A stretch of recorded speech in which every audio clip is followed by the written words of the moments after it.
Assalamu alaikum. Today we are going to discuss direct and indirect. Direct and indirect basically means if anybody is talking in whenever you are going to spread his speech to other person, then we can say indirect. माना हिकिड़ो माण्हू जॾहिं चए थो त उहा हुनजी ॿोली जेका आहे सिधो चए पियो। फ़र्ज़ु कयो आउं तव्हांखे चवां थो बाबा तव्हांजी सुभाणे टेस्ट आहे, त माना इहा ॻाल्हि मूं जेका डायरेक्ट चई ऐं इहा तव्हां ॻाल्हि जॾहिं ॿुधी ॿियनि शागिर्दनि खे ॿुधायो त उहा थींदी छा, इनडायरेक्ट।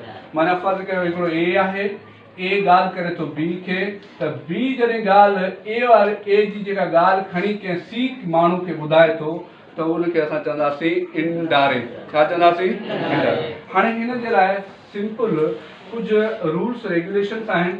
हाणे जीअं फ़र्ज़ु कयो पहिरीं तव्हांखे सम्झणो आहे डायरेक्ट ऐं इनडायरेक्ट जे लाइ। डायरेक्ट स्पीच में यानी छा हूंदो आहे, डायरेक्ट स्पीच जे लाइ ॿ पार्ट बेसिक आहिनि।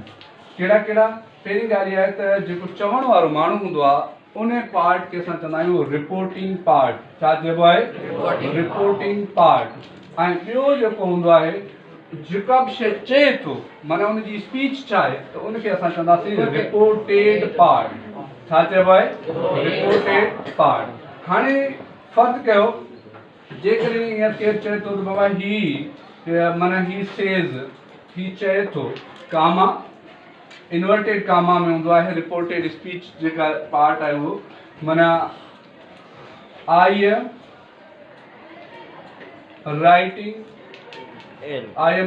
A book. ठीक है, लेट सपोज ही सेंटेंस है, माना he says I am writing a book.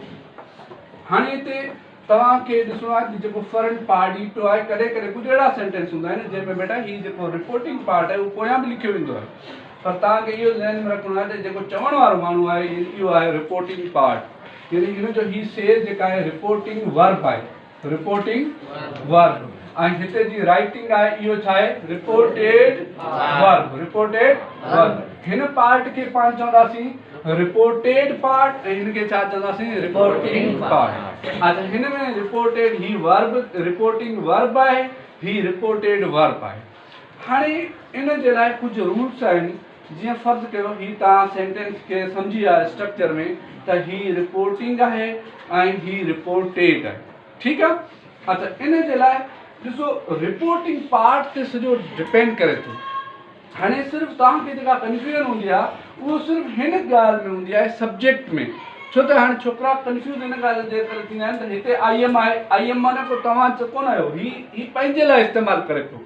माना he says I am writing a book, त तव्हां चवंदो he says that he is writing a book. ठीकु आहे। त माना मक़सदु आहे त इन शइ जे लाइ कुझु असां वटि कुझु रूल्स आहिनि। हाणे इन रूल्स खे फॉलो कंदासीं। त रूल्स कहिड़ा आहिनि? पहिरीं ॻाल्हि इहा आहे त जेकॾहिं तव्हां वटि रिपोर्टिंग वर्ब जेको आहे उहो प्रेज़ेंट में आहे, कंहिं में आहे, प्रेज़ेंट या फ्यूचर, प्रेज़ेंट या फ्यूचर में आहे, त पोइ असां हिन जेको रिपोर्टेड पार्ट आहे इनखे बेटा पाण चेंज न कंदासीं। माना जेको टेंस हूंदो उहो साॻियो रहे। फ़र्ज़ु कयो ॾिसो ही सेज, माना ही कंहिं में, ही चए थो, यानी ही कहिड़े में पियो आहे, प्रेज़ेंट सिंपल। कंहिं में पियो आहे? माना मक़सदु चाहे प्रेज़ेंट में आहे, माना प्रेज़ेंट में हुजे, चाहे हिते फ्यूचर में हुजे, त पोइ हिन टेंस खे पाण चेंज न कंदासीं। ज़हन में रखो। नंबर 1। ॿियो नंबर में इहो आहे त जेकॾहिं तव्हां वटि रिपोर्टेड जेको रिपोर्टिंग वर्ब आहे इहो बेटा पास्ट में आहे। छा में आहे? पास्ट में आहे। त पोइ ही जेको रिपोर्टेड स्पीच आहे उहो बिल्कुलु टेंस चेंज थींदा। यानी जेकॾहिं तव्हां वटि इन जे लाइ कंडीशन आहे, जेकॾहिं फ़र्ज़ु कयो तव्हां वटि रिपोर्टेड पार्ट यानी रिपोर्टेड जेके स्पीच बि चइबो आहे, त रिपोर्टेड स्पीच जेकॾहिं तव्हां वटि प्रेज़ेंट सिंपल टेंस में आहे, बशर्त इहो तव्हांजो रिपोर्टिंग वर्ब पास्ट में आहे त। ठीकु आहे। प्रेज़ेंट या फ्यूचर में हूंदो त चेंज न थींदो। ठीकु आहे। त पोइ जेकॾहिं ही पास्ट में हूंदो त पोइ असां छा कंदासीं, अॻियूं टेंस जेकॾहिं हिते फ़र्ज़ु कयो तव्हां प्रेज़ेंट सिंपल में आहे त उनखे चेंज कंदासीं पास्ट सिंपल। बाबा इहो कॾहिं चेंज कंदासीं? जॾहिं रिपोर्टिंग वर्ब छा हुजे, पास्ट। जेकर प्रेजेंट या फ्यूचर में आहे त पोइ ही स्पीच चेंज न कंदी। ठीक है। अच्छा हिकिड़ो इहो प्रेजेंट सिंपल हाणे तव्हांजे ज़हन में हुजे त जेकर माना पंहिंजो रिपोर्टेड स्पीच प्रेजेंट सिंपल में आहे त कंहिं में चेंज थी वई पास्ट सिंपल। जेकर प्रेजेंट कंटिन्यूअस में आहे त पास्ट कंटिन्यूअस। जेकर प्रेजेंट परफेक्ट में आहे त पास्ट परफेक्ट। जेकर पास्ट सिंपल में आहे त पास्ट परफेक्ट में। साॻी पास्ट कंटिन्यूअस में पास्ट परफेक्ट कंटिन्यूअस में। अच्छा या फ्यूचर जा शल आहे या विल आहे त उनखे पाण चेंज कंदासीं कंहिंमें वुड में ऐं कैन आहे त वुड में मे आहे त माइट में। ठीक है। हाँ यह सूरत हाल जेका तव्हांखे बयानी आहे वो शर्त इहा हुजे त जेका रिपोर्टिंग पार्ट यानी रिपोर्टिंग स्पीच आहे उहो तव्हां वटि पास्ट टेंस में हुजे। छा में हुजे पास्ट। क्लियर आहे यस कंफर्म। अच्छा हाणे ॿ रूल इहे बेसिक थिया। टियों रूल हिन जो इहो आहे त तव्हां वटि जेकॾहिं ही रिपोर्टिंग पार्ट चाहे प्रेजेंट में हुजे चाहे पास्ट में हुजे चाहे फ्यूचर में हुजे पर शर्त इहा आहे तव्हांजो जेको रिपोर्टेड स्पीच आहे इहो यूनिवर्सल ट्रुथ हुजे। यूनिवर्सल ट्रुथ माना काइनाती सच हुजे। जीअं चइजे वाह ज़मीन जेका आहे सिज जे चौधारी घुमे थी त इहो काइनाती सच आहे। पोइ उन में पोइ हिते तव्हांजो रिपोर्टिंग स्पीच जो वर्ब चाहे तव्हांजो प्रेजेंट जो हुजे चाहे पास्ट जो हुजे चाहे फ्यूचर जो हुजे उनखे में पाण चेंजिंग न कंदासीं। माना यूनिवर्सल ट्रुथ आहे यानी चए थो न रिपोर्टेड स्पीच इज जेका आहे यूनिवर्सल ट्रुथ आहे देन देयर इज नो चेंजिंग। माना पोइ उनखे असां टेंस खे चेंज न कंदासीं। ठीक है। हाँ ये फर्क कयो he says the sun rises in the east. ठीक है। माना ही सेज जेकॾहिं ही त चलो प्रेजेंट में आहे त असां हिन टेंस खे ईअं कोन चेंज कंदासीं पर जेकॾहिं ही सेड अच्छा he said the sun rises in the east त पोइ बि तव्हां हिते लिखंदो he said that the sun rises in the east. माना उन टेंस खे तव्हां चेंज न कंदो उनखे चेंज न कंदो। ठीक है। अच्छा ये क्लियर थी वियो त हाणे तव्हांजे ज़हन में हुजे जेकॾहिं यूनिवर्सल ट्रुथ आहे त उहो छा रहंदो यूनिवर्सल ट्रुथ आहे त छा रहंदो काइनाती सच। अच्छा उन जे लाइ जेकॾहिं रिपोर्टिंग पार्ट यानी रिपोर्टिंग स्पीच तव्हां वटि जेकॾहिं प्रेजेंट में हुजे चाहे फ्यूचर में हुजे चाहे पास्ट में हुजे कहिड़े में हुजे को फ़र्क़ु कोन पवंदो। उहो कहिड़े टेंस ते पोइ पंहिंजो कहिड़े पार्ट ते यानी हिन ते रिपोर्टेड पार्ट में बि छा लिखियल हुजे यूनिवर्सल ट्रुथ यानी काइनाती सच हुजे। ठीक है। अच्छा हाणे जॾहिं इन कंडीशन में कुछ अहिड़ियूं शयूं आहिनि जीअं फर्ज़ कयो चेंज थियनि थियूं। फर्ज़ कयो तारीख़ दिस वरी कंहिं में चेंज करे छॾियो दैट आहे नाउ देन आहे हियर देयर आहे today that day tonight ago before दस अहिड़ी तरह सो कम go next following tomorrow next day yesterday. ठीक है। अच्छा हाणे असां इन जी हिकिड़ी प्रैक्टिस कंदासीं ॾिसूं था त माना एग्जाम्पल तौर फर्ज़ कयो तव्हां ही टेंस खे हिनखे कीअं चेंज कयो त बाबा ही सेज हाणे ॾिसो ही चए थो त I am writing a book फर्ज़ कयो। ठीक है। माना हिन जे चवण मुताबिक़ त ही पाण चए थो त आउं हिकु किताब लिखी रहियो आहियां। ठीक है।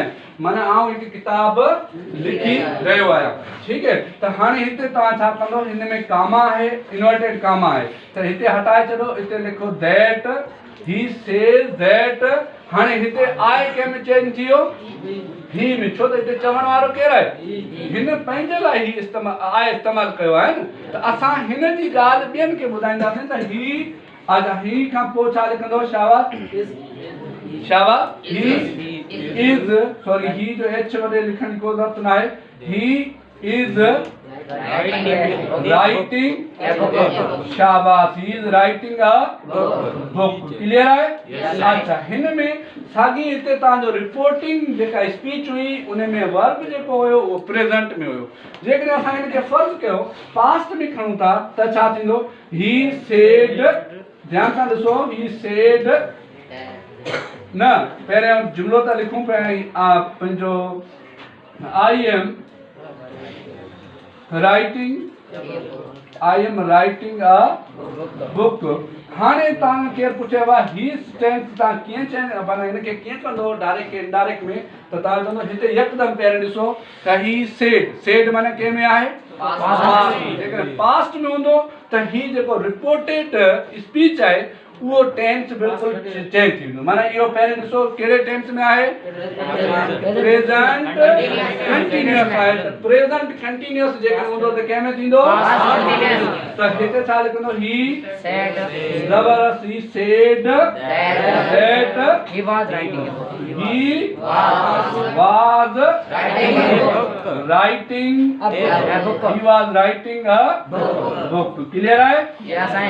अच्छा हाणे अहिड़ा टेंस तव्हां हिन प्रैक्टिस तौर एग्जाम्पल ठाहे ईंदो। अच्छा इहो चार्ट बेटा नोट करे वठो ऐं रूल्स जेके आहिनि तव्हांजे लाइ ही बेसिक टे इहे लिखिया आहिनि सिर्फ़ु तव्हांजे ज़हन में इहे शयूं हुअणु खपनि त रिपोर्टिंग वर्ब जेकॾहिं प्रेज़ेंट ऐं फ्यूचर में आहे त पोइ रिपोर्टेड स्पीच चेंज न थींदी। अच्छा ॿियो चए थो जेकॾहिं रिपोर्टेड स्पीच जेका आहे रिपोर्टेड स्पीच यूनिवर्सल ट्रुथ आहे यानी काइनाती सच आहे त पोइ उहो भले तव्हांजो रिपोर्टिंग वर्ब कहिड़े में हुजे पर हुन में चेंजिंग न ईंदी।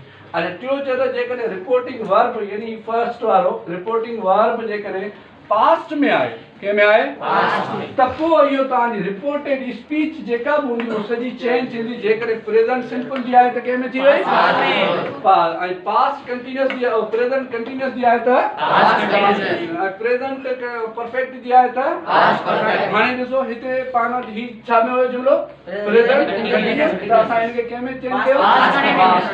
उहो कॾहिं जॾहिं हिते छा हुयो सेड ऐं जेकॾहिं साॻी सेड हुयो त उते असां छा चेंज कयो टेंस खे क्लियर आहे? अच्छा त ईअं पास्ट सिंपल हूंदो त पास्ट परफेक्ट में थी वियो पास्ट कंटिन्यूअस आहे त पास्ट परफेक्ट कंटिन्यूअस में थी वियो या शब्द विल आहे त हुनखे असां कंहिं में चेंज कंदासीं वुड में ऐं केन आहे त वुड में आहे त Right में। क्लियर आहे? चलो ठीकु आहे।